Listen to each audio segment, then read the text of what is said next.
birthday to you. Happy birthday.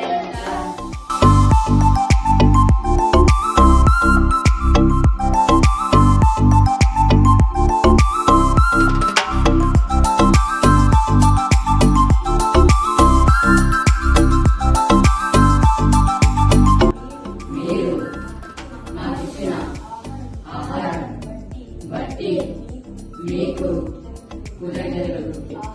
ఆహారం లేని వారికి ఆహారం దయచేయమని తండ్రి. ఆమేన్. Happy birthday.